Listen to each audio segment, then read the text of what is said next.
이때부터 예수께서 비로소 전파에 이르시되 회개하라 천국이 가까이 왔느니라 하시더라.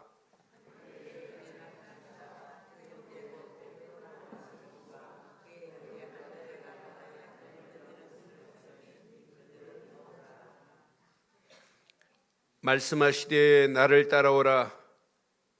내가 너희를 사람 낚는 어부로 어부가 되게 하리라 하시니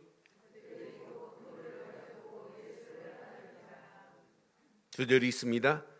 거기서 더 가시다가 다른 두 형제 곧 세베대의 아들 야고보와 그의 형제 요한이 그의 아버지 세베대와 함께 배에서 금을 깁는 것을 보시고 부르시니 그들이 곧 배와 아버지를 버려두고 예수를 따르니라. 아멘. 독일의 문호 괴테가 쓴 책 중에 파우스트라는 책이 있습니다. 그 책의 내용을 보면 악마 메피스토스라는 악마가 있어요. 그 악마가 지식에 충만한 파우스트가 갈등하고 있을 때, 절망감에 빠져 있을 때 유혹하려고 작정을 하고 신과 계약을 해요. 꼭 욥하고 마찬가지. 내 시험에 쟤는 넘어질 겁니다. 그때 네가 한번 해보라고 하는 거예요, 신이. 그런데 이때 내기를 합니다. 파우스트가 학문에 빠져 있지만 한계성에 절감하고 있어요. 그것만이 아니에요. 절망에 빠져서 자살을 시도하려고 하는 파우스트에게 이 메피토스가 가서 유혹하는 거예요. 유혹하는데 네가 원하는 거 내가 다 주마. 그런데 이 땅에서는 다 주는데 마지막 네 영혼을 내가 가져가겠다는 거예요. 그런데 파우스트가 사랑에 빠져가지고 깊은 사랑에 로맨스를 하고 있을 때 그 사랑을 하고 있는 여자가 누구냐면 그 여자가 그레트 헨이라는 여자예요. 그러니까 이 악마가 시기를 하는 중에 어떻게 하면 저들을 어렵게 만들까 하다가 갈등을 주면서 결국은 살인까지 하게 만들어요. 그런데 이 살인까지 하니까 이제 이 악마가 야 내가 이겼다고 호언장담을 하는데 그 여인의 하나님의 은혜 안에 그 여인이 고귀한 사랑으로 말미암아 파우스트가 이렇게 회복되는 내용이에요. 저는 이 성경 앞부분 예수님이 시험당하는 모습을 보면서 제일 먼저 떠오른 책이 파우스트라고 하는 고등학교 때 읽었던 책이었어요. 그래서 그 줄거리가 막 다 머리에 안 남았길래 다시 확인해 봤어요. 여러분, 아무리 악마가 대단한 힘을 가지고 있어도 하나님의 권능 안에는 꼼짝할 수 없습니다. 그래서 누가복음 10장 19절 20절에 뭐라고 그랬어요? 내가 너희에게 뱀과 전갈을 밟으며 모든 원수의 모든 능력을 제할 권능을 주었으니 너희를 해할 자가 결코 없으리라. 20절 더 멋있어요. 그러나 귀신들이 너희에게 항복하는 것으로 기뻐하지 말고 너희 이름이 하늘에 기록된 것으로 기뻐하라 그랬어요. 아무리 악마가 대단한 힘을 가지고 있다 할지라도 하나님 나라 이름에 기록된 자는 누구도 해할지 못합니다. 그러니까 오늘 이 언약 잘 붙잡으시면 영적 싸움에 이 땅에 살아가는 동안 우리는 승리할 수밖에 없구나. 영적으로는 실패할 자가 아니에요. 지금 전국과 전 세계가 지금 벌벌 떨고 있습니다. 심각합니다. 그렇지만 진짜 하나님의 권능 안에 있으면 하나님이 못하실 게 뭐가 있겠어요? 전능하신 하나님이신데 그 하나님의 능력 안에서 영적인 새 힘을 얻으시고 당당하게 모든 걸 이기시기를 주의 이름으로 축원합니다. 그래 분명히 말씀해. 그래 저는 이 말씀 읽는 순간에 제목을 한 번 읽고 제목을 이렇게 잡았어요. 영적 싸움에 승리할 전도자의 길로 가면 되겠구나. 다 같이 하겠습니다. 시작. 영적 싸움에 승리할 전도자의 길을 가는 저와 여러분들 되기를 바랍니다. 오늘 마태복음 4장의 전반적인 내용은 뭐냐? 광야에서 예수님이 앞부분 시험 당하시고 마귀의 시험을 당해요. 파우스트가 악마에게 시험 당하는 것처럼. 그러니까 예수님께서 광야에서 시험 당하시는 것과 그 이후에 갈릴리에서 사역하는 내용이에요. 그러니까 다른 말로 얘기하면 예수님의 공생애가 시작되는 거예요. 예수님의 생애는 개인의 사생활이 있고, 사생활은 예수님이 태어나셔서 세례를 받으시고 광야에서 40일 금식기도 하시고 이후부터는 공생애로 들어가는 거예요. 공생애의 시작이 오늘 본문의 메시지예요. 그런데 공생애의 시작, 갈릴리 사역입니다. 그런데 영적 싸움에 승리하시는 예수님 보세요.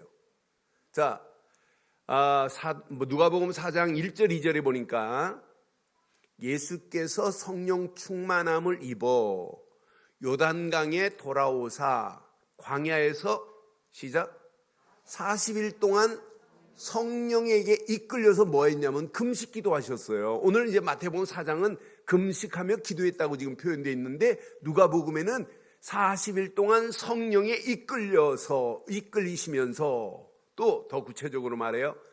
2절 보세요. 마귀에게 시험을 받으시더라. 이 모든 날에 아무것도 잡수시지 아니하였으니 금식했다는 거예요. 날수가 다함에 줄이신지라. 이렇게 지금 굶주려 있는 40일 금식한 이런 상태란 말이에요. 여러분, 그런데 앞에 보니까 성령 충만하여 그랬어요. 여러분, 성령 충만하면 여러분 시험이 사라집니까? 여러분 성령 충만하고 여러분 고난이 사라져요? 시험도 그대로 있고 고난도 그대로 있고 환경도 그대로 있어요. 그런데 성령 충만 받으면 시험도 통과할 수 있어요. 성령 충만 받으면 모든 환경을 초월할 수 있어요. 성령 충만 받으면 우리 앞에 놓여 있는 모든 문제를 점프할 수 있는 힘이 생기는 게 성령 충만입니다. 이런 가운데 예수님이 마귀에게 시험을 당하세요. 이제 오늘 본문 봐요. 마귀가 어떻게 시험하는지 3절 보면 40일 동안 금식하고 지금 줄인 상태이신데 시험하는 자가, 이 말은 마귀가 이 말이에요. 예수께 나왔습니다. 뭐라고 하냐? 네가 만일 하나님의 아들이거든 명하여 이 돌들로 떡을 만들어라는 얘기예요. 떡이 되게 하라 이 말이에요. 그때 예수님이 4절에 뭐라고 말씀해요? 예수께서 대답하여 이르시되 기록되었으되 시작 사람이 떡으로만 살 것이 아니요 하나님의 입으로부터 나오는 모든 말씀으로 살 것이라 하셨느니라. 이게 예수님이 말씀하신 걸까요? 하나님이 구약에 주신 말씀일까요? 예수님이 말씀하신 게 아니에요. 구약에 하나님이 주신 신명기서에서 주신 그 말씀 그대로 이기시는 거예요. 신명기서 8장 3절에 분명히 너를 낮추시며 너를 줄이게 하시며 또 너도 알지 못하며 내 조상들도 알지 못하던 만나를 내게 먹이신 것은 시작 사람이 떡으로만 사는 것이 아니요 여호와의 입에서 나오는. 마귀가 시험을 해도 예수님은 무엇으로 이기셨어요? 말씀으로. 육신적인 시험을 해도 말씀으로 이기시는 거예요. 이게 여러분 신앙생활 아니에요? 두 번째 또 시험을 합니다. 성전 꼭대기에 올라가래요. 뛰어내리래요. 네가 하나님의 아들이면 하나님이 널 받아줄 거래. 5절 6절에 보니까 분명히 말해요. 마귀가 예수를 거룩한 성에 데리고 가서 성전 꼭대기에 세워놓고는 뭐라고 하냐면 뛰어내리래. 네가 만일 하나님의 아들이거든 뛰어내려라. 기록되었으되 내가 너를 위하여 그 사자들을 명하시리니 그들이 손으로 너를 받아 돌에 부딪히지 않게 하리로다. 이렇게 지금 마귀가 유혹하잖아요. 그때 6절에 뭐라고 그래요? 예수님은 간단하게 말씀해요. 분명히 이렇게 말씀해요. 자, 예수께서 말합니다. 기록되었으되 주 너의 하나님을 시험하지 말라 그래요. 여러분 시편에 보면 시편 91편 우리가 이번 주간 계속 지금 몇 주 전부터 붙잡고 있는데 앞부분에는 천인이 만인이 내 우편과 좌편에 무너진다 할지라도 전염병이 연병이 우리에게 가까이 오지 못하리라 이렇게 말씀하신 다음에 시편 91편 11절 12절에는 이렇게 말씀하고 있어요. 그가 너를 위하여 그의 천사들을 명하사 내 모든 길에서 너를 지키게 하심이라. 12절 보세요. 그들의 손에서 너를 붙들어 발이 돌에 부딪히지 아니하게 하시리로다. 예수님이 시험 당하실 때 날마다 무엇으로 이기세요? 말씀으로 이기세요. 여러분 그래서 복음 안에서 여러분들이 말씀 제대로 붙잡고 가면 가는 발걸음마다 이렇게 승리하는 역사가 일어나게 될 줄 확신합니다. 세 번째, 경배 대상을 바꾸라고 하는 거예요. 9절에 보면 뭐라고 말하냐면 만일 내게 엎드려 경배하면 이 모든 것을 내게 주리라 라고 말씀해요. 그때 10절에 이렇게 답하시죠. 사탄아 물러가라. 기록되었으되 주 너의 하나님께 경배하고 다만 그를 섬기라 하셨느니라. 경배 대상은 한 분밖에 없습니다. 신명기서 6장 13절 14절 보면 분명히 이렇게 말씀하잖아요. 내 하나님 여호와를 경외하며 그를 섬기며 그의 이름으로 맹세할 것이니라. 그 다음 절 보니까 너희는 시작 다른 신들 곧 내 사면에 있는 백성의 신들을 따르지 말라 그랬어요. 경배 대상은 오직 한 분뿐인 줄 확신합니다. 우리는 하나님만 경배해요. 그렇잖아요. 신천지 저것들은 이만희가 하나님이래, 이만희가 구원자래. 여러분 그렇게 바보 같은 그 말에 지금 많은 사람들이 10만 명 이상 사람들이 지금 따라가는 거 보세요. 하나님은 한 분입니다. 대한민국이 하나님이 몇 분 계시냐면 31명이 하나님이래. 그런데 31명 대한민국처럼 하나님이 많은 나라가 없어요. 이런 험한 이상한 것들이 지금 판을 치고 있고 오히려 교회는 자꾸 힘이 없어져가는 이때 우리가 정확한 복음을 가지고 경배 대상은 하나님뿐입니다. 이게 신앙생활입니다. 그런데 예수님이 이렇게 마귀의 모든 괴계를 하나님의 말씀으로 완판승을 해버리세요. 완판승을. 저는 예수님이 오직 말씀으로 이기시는 모습을 보면서 11절 보세요. 11절 어떻게 되는지 이 말씀 밑줄 쳐보세요. 이에 마귀는 예수를 떠나고 천사들이 나와서 수종드니라. 천사들이 나와서 수종드니라. 여러분 이게 신앙생활이에요. 오늘 저와 여러분들이 오늘 이 말씀 붙잡고 영적 싸움에 예수님처럼 싸워서 이기신 그리스도 이름으로 당당하게 승리하시기를 바랍니다. 마귀는 떠나고 천사가 수종드는 게 이게 신앙생활이에요. 그래서 여러분 적용을 잘하세요. 예수께서 영적 승리의 비밀을 가진 분은 예수님밖에 없어요. 예수 이름으로 여러분 승리할 수밖에 없는데 이걸 놓치면 마귀에게 밥이 돼요. 그래서 누가복음 4장 13절에 마귀가 모든 시험을 한 후에 얼마 동안 떠나니라 그랬어요. 그런데 마귀는 영원히 떠난 건 아니에요. 지금도 존재해요. 요놈이 누구한테 들어가냐면 가룟 유다 속에 들어가 버리잖아요. 그래서 요한복음 13장 2절에 보니까 가룟 유다 마음에 이미 예수가 없어요. 마귀가 벌써 시몬의 아들 가룟 유다의 마음에 예수를 팔려는 생각을 넣었대. 그러니까 오늘 여러분 예배 시간에 여러분 안에 하나님으로 여러분 주인이 안 되시고 여러분 조금만 틈만 보이면 마귀는 내 안에 들어와서 둥지를 틀려고 그래요. 자리를 잡으려고 그래요. 여러분, 마귀의 시험에 절대 넘어지지 않기를 바랍니다. 예수님이 십자가 사건으로 말미암아 마귀의 세력은 완전히 끝냈어요. 여러분 잘 아는 말씀 중에 히브리서 2장 14절 15절에 보니까 자녀들은 혈과 육에 속하였음에 그도 또한 같은 모양으로 혈과 육을 함께 지니심은 예수님의 십자가 사건을 통하여 이 말이에요. 죽음을 통하여 죽음의 세력을 잡은 자 곧 마귀를 멸하시며 그랬어요.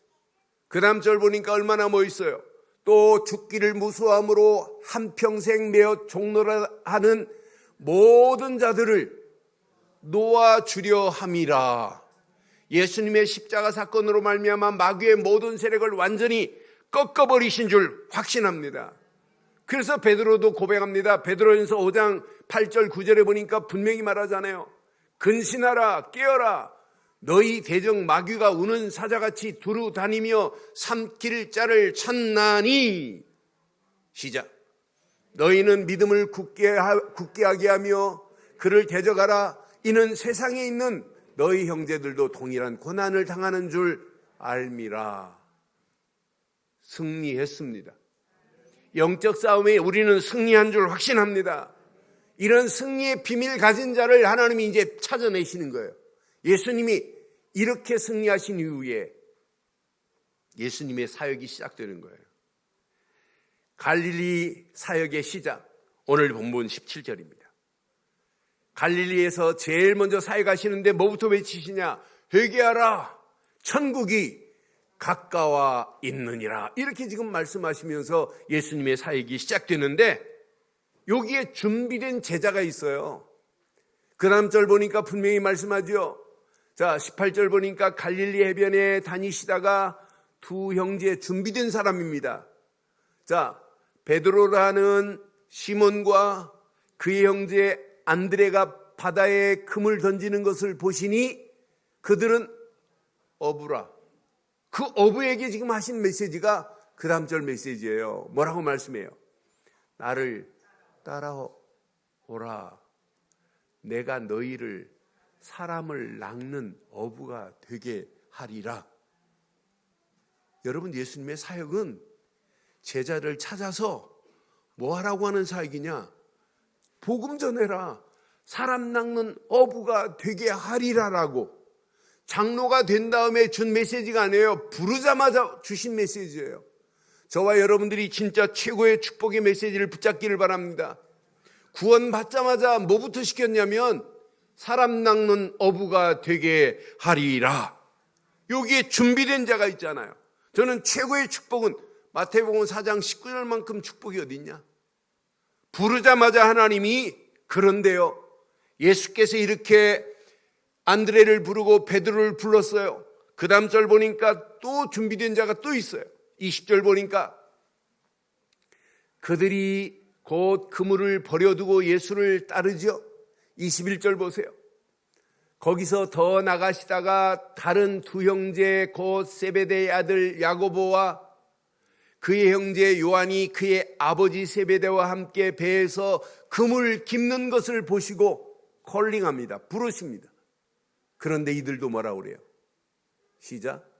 그들이 곧 배와 아버지를 버려두고 예수를 이렇게 결단하는 제자들이 있다니까요.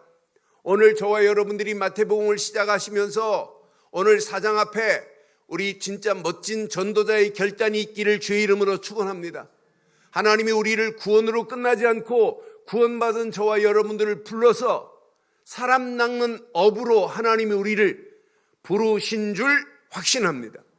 오늘 이 메시지 붙잡은 여러분 평생 승리하는 복이 있게 될 줄 믿어요. 근데 염려할 거 없어요. 1장 임마누엘로 오신 나의 주 예수 그리스도. 2장 만왕의 왕 예수께만 경배하자. 그럼 하나님이 힘 안 줘요? 3장 성삼위 하나님이 우리와 함께하는 믿음의 삶을 살면 4장 전도자의 길이 어려워요, 쉬워요? 어려워요, 쉬워요? 너무너무 쉬운 거예요. 지금 많은 사람들이 전도가 어렵대요. 이번 주 목요일 날 우리나라에서 유명한 성경 통독으로 지금 수십 년 동안 많은 사람들에게 성경 통독 세미나를 하시는 목사님이 저에게 오셨어요. 오셔서 237이 뭐네요? 요 예배당에서 예배 드리시고 목사님들 모여가지고 제가 한 달에 한 번 이렇게 장소를 빌려드려요. 총회파적으로 모여서 예배하는데. 그래서 237이 뭐냐고 제 방에 오셔서 커피 한잔 하시면서 묻길래 제가 알려드렸어요. 세계복음화보다 더 구체적인 겁니다. 그런데 이분이 성경 통독하신대요. 그걸 수십 년 동안 지금 하고 계시는 분이에요. 근데 목사님, 제 생각은 성경 읽는, 통독하는 거 좋습니다. 그런데 통독보다 먼저 해야 할 게 있습니다. 성경에 구약에 계속 메시아가 나오고 신약에 그리스도가 나오는데 그리스도라는 단어를 아는 걸로 끝나면 안 됩니다. 나의 그리스도가 돼야 됩니다. 나의 그리스도. 그리스도는 바로 내 인생의 모든 문제를 끝냈구나. 이 비밀을 알고 성경을 읽어야지. 그렇지 않으면 안 됩니다. 내가 구원의 길을 소개했더니 이분이 눈이 떠졌어요. 목사님 꼭 구원의 길, 목사님 전해준 구원의 길을 다시 확인하겠대요, 집에 가서. 그래서 30분 동안 구원의 길을 해준 다음에 성경을 읽겠대. 그렇게 해보라. 그럼 마지막에 끝날 때는 내가 진짜 그리스도를 전해야 되겠다. 다른 사람에게 성경을 한번 읽게 만드는 게 전도가 아니라 그리스도를 전해야 되겠다는 이런 사명이 생겨야 됩니다. 그랬더니 알아들었어요. 여러분, 전도가 뭐가 어려워요? 임마누엘로 그분은 나와 함께 하시는데, 그분만 경배의 대상인데, 그분 안에 있기만 하면 성삼위 하나님이 우리와 함께 하실 줄 확신합니다. 이때 믿음으로 결단한 자를 하나님이 쓰시는 거예요. 배도 버리고 아버지도 버리고 아버지를 저주하라는 얘기가 아니에요. 우선순위를 예수님의 부르심 앞에, 소명 앞에 내가 여기 있나이다 라고 따라가기만 하면 나머지는 저절로 될 줄 확신합니다. 그래서 오늘 이 말씀 여러분 가슴에 한번 잘 새기시고, 영적 싸움에 승리한 나는 전도자입니다. 이런 신앙 고백이 평생 있기를 주의 이름으로 축원합니다. 시작. 영적 싸움에 승리한 나는 장로가 아니에요. 권사가 아니에요. 안수집사가 아니에요. 장로 앞에 전도자, 장로 이래야 돼요. 권사 앞에 전도자가 붙어야 돼요. 모든 성도들 앞에 전도자가 붙여지기를 주의 이름으로 축원합니다. 영적 싸움에 이미 승리했습니다. 승리한 나는 전도자로 살기를 주의 이름으로 축원합니다. 저는 목사라는 단어도 제게 좋지요. 그러나 전도자 목사가 더 멋있는 거 아니에요? 전도하는 목사만큼 축복이 어디 있겠어요? 많은 사람들에게 이 비밀을 말해서 세상 이길 수 있는 힘을 주는 목사만큼 중요한 게 어디 있겠어요? 그러니까 여러분 잘 보세요. 여러분들은 이미 영적 싸움에 승리했습니다. 그런데 어떤 무기로 승리하셨어요? 우리는 오직 그리스도로 끝냈습니다. 예수를 그리스도로 믿는 순간에 십자가에서 모든 걸 끝내셨다니까. 요한복음 19장 30절에 뭐라고 말씀해요? 요한복음 19장 30절에 보니까 예수님께서 이제 십자가에 달리신 후에 다 이루었다 하시고 머리를 숙이니 영혼이 떠나가니라. 그래서 다 이루었다. 이 말은 뭐예요? 하나님 만나는 새로운 산 길을 열어놨다. 모든 고통은 끝났다 이 말이에요. 죄와 저주에서 너를 해방시켰다 이 말이에요. 다 이루었다 이 말은 마귀의 모든 세력을 완전히 꺾어버렸다 이 말 아니에요?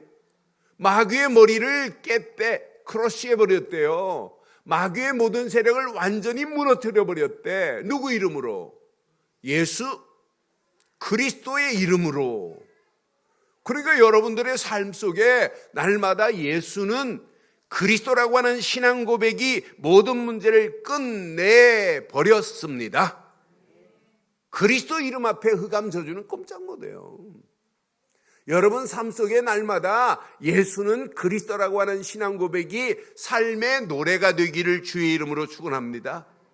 예수는 모든 문제 다 끝이 났습니다. 그리스도 모르고 성경을 읽었다, 안 보입니다. 그리스도를 모르고 예배가 되느냐? 안 됩니다. 그리스도를 모르고 하나님을 찬양할 수 있느냐? 찬양할 수 없습니다. 그리스도 안에 다 있습니다. 오늘 이 언약 잘 붙잡아야 돼요. 그리스도로 이미 우리는 승리했다니까요. 그리스도가 내 안에 주인 되는 순간 모든 문제는 끝이 난 줄 확신해요. 그리스도 안에 있는 자는 두 번째 무기, 오직 말씀만 붙잡으면 돼요. 말씀만이 무기입니다. 마귀는 우리 안에 있는 말씀만 빼내가려고 하는 게 마귀의 전략이란 말이에요. 그런데 누가복음 8장 12절에 보니까 길가에 있는 것은 말씀을 들은 자니, 길가밭에 뿌려진 씨를 얘기하는 거예요. 이에 마귀가 가서 그들이 믿어 구원을 얻지 못하게 하려고 시작. 말씀을 그 마음에서 어떤 사람은 예배당에 앉아 있어요. 근데 눈만 멀뚱하게 떠 있지 말씀이 하나도 안 들려요. 윙 이런 소리만 들리는 분도 있어요. 제가 포항에서 목회하는데 한 분이 머리를 여러분 곱게 이렇게 댕기처럼 매시고 아주 깔끔하게 하고 앞에 계시는데 찬송은 부르고 메시지만 하면 눈동자도 안 움직여요. 가만히 앉아 있어요. 말씀을 잘 듣는 것처럼 보여요. 몇 주 나오시더니 아내를 자기 집에 불러가지고 예배 좀 인도해 달라고. 그때 고백했어요. 이분이 뭐라고 했냐면 자기 교회 다니는 집사인데 무당이 신을 받으라고 하는데, 그런데 신 받으러 갔어요. 그런데 그 어머니 권사님이 딸내미가 신 받으러 가니까 계속 기도하는데 신 구설하는데 신이 안 내리신 분이에요. 그러다 저희 교회를 지금 찾아오신 거예요. 목사님이 설교만 시작하면 위에서 새카만 베일이 쭉 내려와가지고 하나도 안 보이는데, 근데 들리지도 않는데 윙 벌소리만 들린대. 우리 교회는 그런 분 한 분도 안 계실 줄 믿습니다. 아멘 너무 크게 하지 마세요. 그냥 아멘 소리 내지 말고 아멘 이렇게 소리 안 내도 돼요. 저 아프리카 가면 아멘을 안 해요. 아멘 하면 아멘 이래요. 그래요. 아멘 하면 이렇게 해야지 왜 그러냐. 자기들은 예스는 전부 다 이렇대. 노만 이렇대. 근데 예수 그리스도 이름으로 모든 흑암 저주는 끝났습니다. 이 비밀을 잡은 자는 하나님의 말씀의 씨앗을 뚝뚝 던져주는데 이 말씀이 뿌리 내리는 옥토밭처럼 될 줄 확신해요. 길값밭 같은 심령은 말씀이 떨어져도 마귀가 와서 잡아먹는데, 그래서 우리는 전신갑주를 입어야 돼요. 신앙생활은 여러분 마스크 쓰고 코로나 이길 수 있는 힘도 방어막도 되겠지만은 영적으로는 마스크 가지고 안 돼요. 영적으로는 전신갑주를 입기를 바랍니다. 그래서 에베소 6장 11절에 우리에게 말씀 주지요. 마귀의 괴계를 능히 대적하기 위하여 전신갑주를 입으라 라고 명령합니다. 전신갑주를 입어라 이렇게. 그래서 에베소 6장 17절에 전신갑주 중에 일부가 뭐예요? 구원의 투구와 성령의 검 곧 하나님의 말씀을 뭐하라? 말씀을 가지라. 이렇게 지금 말씀하잖아요. 여러분 어떤 환경이라도 하나님 말씀만을 붙잡기를 바랍니다. 왜? 하나님 말씀은 창조의 능력이 되기 때문에, 하나님 말씀은 재창조의 능력이 되기 때문에, 그 말씀은 지금도 살았기 때문에. 히브리서 4장 12절은 분명히 말해요. 하나님 말씀은 살았고 그래요. 살아있습니다. 활력이 있습니다. 좌우의 날쌘 어떤 것보다 예리합니다.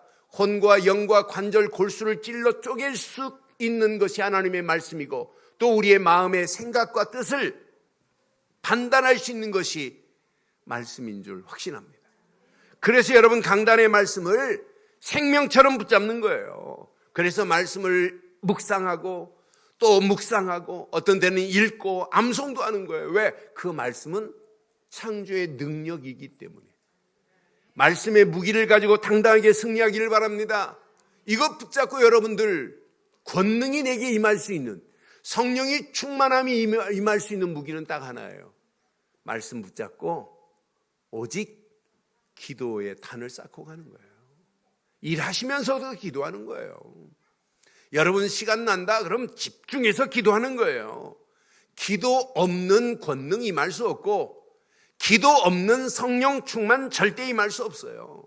그래서 말씀 붙잡고 기도에 집중하기만 하면 하나님의 완벽한 성령의 능력으로 역사하실 줄 확신합니다. 여러분 육신적으로도 영적으로도 움츠리지 마세요. 당당하게 여러분 깊이 호흡하시고 호흡할 때마다 깊이 기도하셔서 하나님의 역사를 맛보기를 바랍니다. 31번째 확진자가 자기 옆에 가까이 있는데도 그 사람한테는 전염이 안 됐어요. 이미 항체가 생긴 사람은 그 사람들 옆에 있어도 관계없어요. 나는 그래서 그 사람이 고백한 내용을 직접 방송에 나왔습니다. 가까이 있고 같이 밥 먹고 했던 사람 안 걸렸어요. 그 사람은 음성이에요. 여러분 이럴수록 움츠리지 마시고 혼자 계실 때에도 영적으로 새 힘을 얻으시기를 바라요. 하나님의 성령 충만 안에 오늘 오직 복음 안에서 말씀 안에서 기도 안에서 하나님의 새 힘을 얻기를 바랍니다. 이 힘을 얻고 마지막 무기, 모든 영광은 하나님께 돌려야 돼요. 어떤 사람은 잘 하다가 은혜 있게 하는 것처럼 보이는데 자기 안 알아준다고 삐져요. 그건 신앙생활 아니잖아요. 우리가 아무리 위대한 걸 해도 모든 영광은 하나님이 받으셔야 될 줄 확신합니다. 마귀는 뭘 틈타냐? 너처럼 잘한 자가 없어. 자꾸 마귀는 교만을 싹트게 만들어요. 교만은 패망의 선봉입니다. 망하는 길로 가도록 만들어요. 마귀라는 놈은. 하나님 없어도 넌 성공할 수 있어. 바벨탑을 쌓게 하는 그 마귀가 지금도 존재한단 말이에요. 근데 마귀의 세력을 완전히 케어시킬 수 있는 것은 이미 그리스도로 끝났지만 모든 영광은 하나님께만 돌려야 될 줄 확신합니다. 그래서 고린도전서 10장 31절 이하에 분명히 말씀하죠.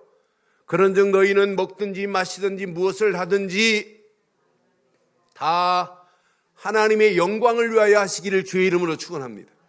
여러분의 하시는 모든 일이 성가대를 통하여 찬양을 통하여 여러분 어린 생명들을 가르치는 모든 것도 하나님의 교회를 위하여 힘쓰고 애쓰시는 분들이 얼마나 많아요. 모든 영광이 하나님께만 돌려지기를 주의 이름으로 축원합니다. 요 네 가지 무기를 가지고 가시면 우리 앞에는 최고의 축복이 보입니다. 최고의 축복 앞에 결단할 수 있습니다. 하나님, 내가 이 땅에 살아가는 동안 전도자로 살겠나이다라고 하는 전도자의 결단이 있기를 주의 이름으로 축원합니다. 예수님이 왜 마태복음 1장, 2장, 3장, 4장 하면서 나를 따라와라, 그리하면 사람 낚는 어부가 되게 하리라 이렇게 말했겠어요. 저는요 신앙생활을 하고 지금까지 많은 분들을 양육하면서 처음부터 전도를 가르쳐야 되는구나. 여러분 전도는 복싱 선수와 마찬가지예요. 복싱 선수가 링 위에 올라가고 커버링만 가지고 커버만 하다가는 언젠가 한 대 맞으면 죽어요. 근데 상대방이 내게 공격하지 못하도록 하는 것이 방어입니다. 그래서 선 공격은 후 방어다라고 하는 복싱 용어가 있어요. 내가 늘 펀치를 날리고 있으면 상대방이 내 리치가 길면 길수록 내게 접근을 못해요. 여러분 살 수 있는 유일한 길, 전도자로 살기를 바랍니다. 그래서 지난주 보세요. 보발꾼 그랬잖아요. 보발꾼. 걸음보자에다가 발. 다스릴 발자예요.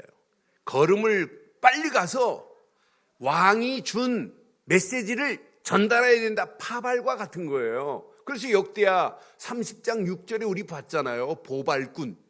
보발꾼들이 왕과 방백들이 편지를 받아가지고 왕의 명령을 따라 온 이스라엘과 유다를 두루다니며 전하니 일러스되 이스라엘 자손들아 너희는 아브라함과 이삭과 이스라엘의 하나님 여호와께로 돌아오라. 그리하면 그가 너의 남은 자 곧 아수르 왕의 손에서 벗어난 자에게로 돌아오게 될 거라고 이렇게 지금 말하는 보발꾼들이 있어야 돼요.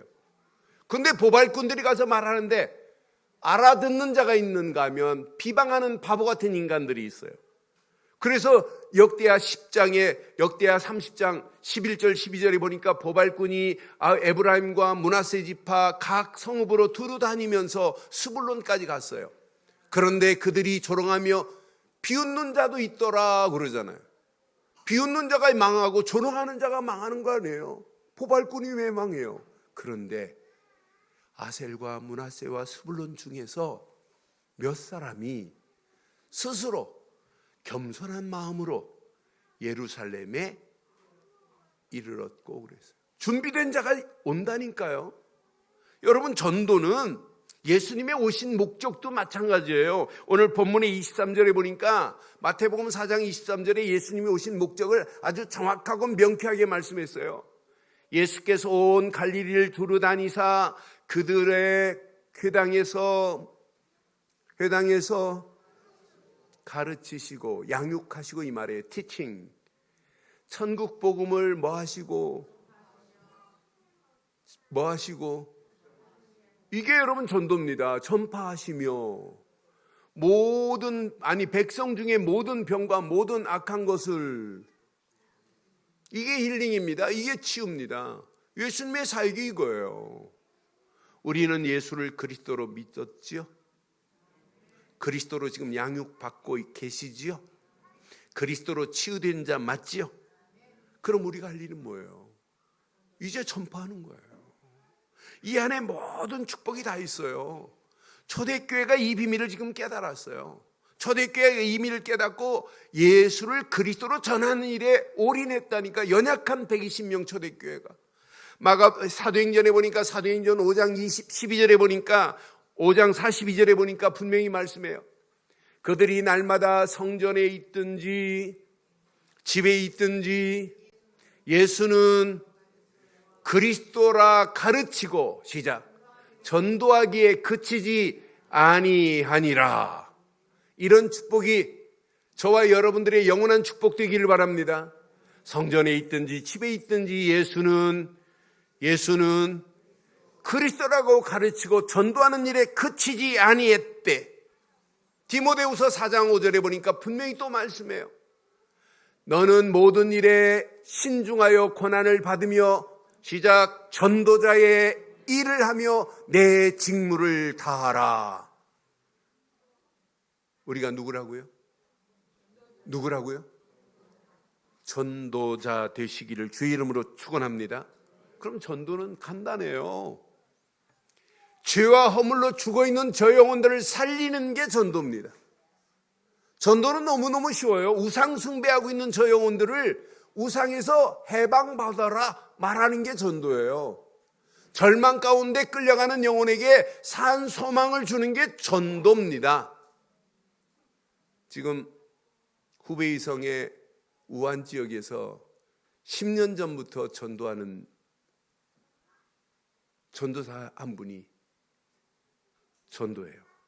근데 48개 교회가 폐쇄당하는 것을 보고도 전도해요.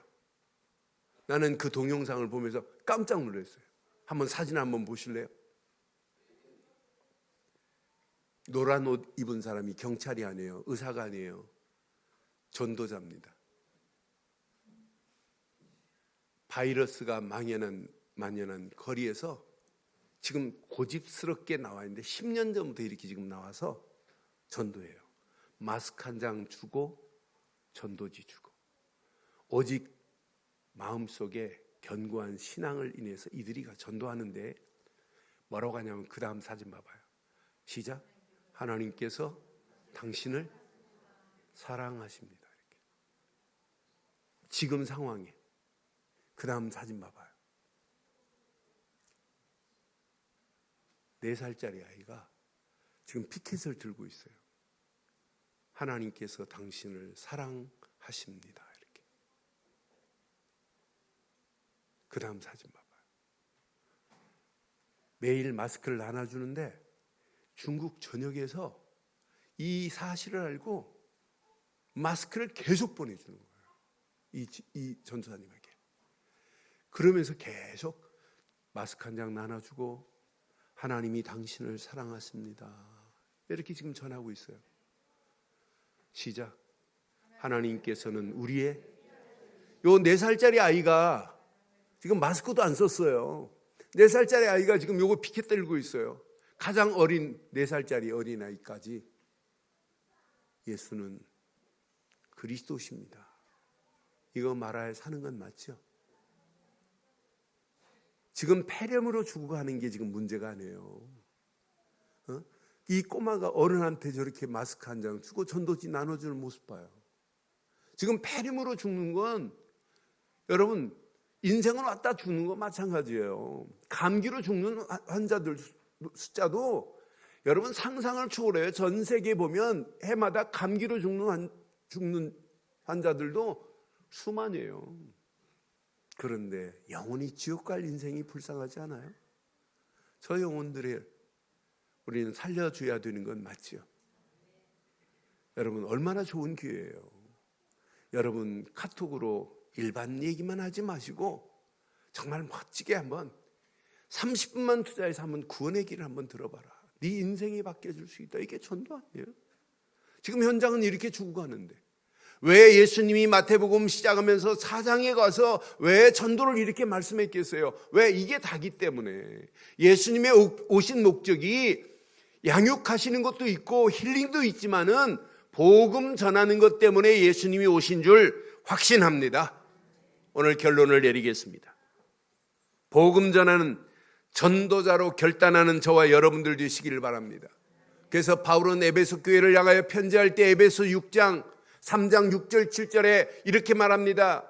이는 이방인들이 복음으로 말미암아 그리스도 예수 안에서 함께 상속자가 되고 함께 지체가 되고 함께 약속에 참여하는 자가 됨이라. 7절 이렇게 말씀합니다.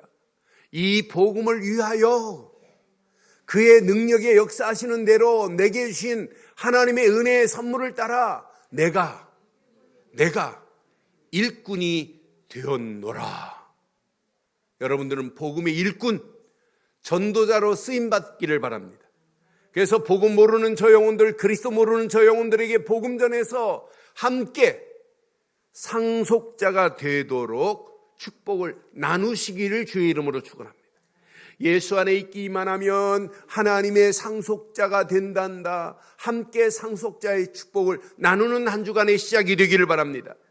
함께 공동체를 이루되 지체를 이룰 수 있도록 만드는 겁니다. 교회는 그리스도가 머리가 되시고 우리는 각각 지체입니다. 그래서 함께 지체의 축복으로 사랑하는 게 교회입니다. 이런 아름다운 공동체를 만드는 저와 여러분들 되기를 바랍니다. 그러면서 목표는 하나입니다. 함께 세계복음화의 약속에 237개 나라 살리는데 함께 약속에 참여하자라고 하는 거예요. 그래서 한 사람 한 사람이 얼마나 중요한지 몰라요. 장로님 한 분 한 분, 권사님 한 분 한 분들이 얼마나 중요한지 몰라요. 이런 절대 시스템을 갖춘 전도자, 누구누구 장로, 누구누구 권사, 누구누구 집사, 안수집사 얼마나 멋있겠어요.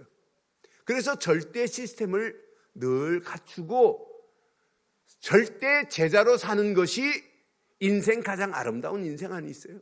복 있는 인생 안 되겠어요? 이런 사람이 움직일 때마다 하나님이 허락하시는 현장이 장악되어지는 놀라운 역사가 일어나게 될 줄 확신합니다. 여러분 기회입니다. 많은 사람들이 갈등하고 불안해하고 있는 이때 저와 여러분들이 가진 복음 안에서 당당하게 전도자로 사시기를 주의 이름으로 축원합니다.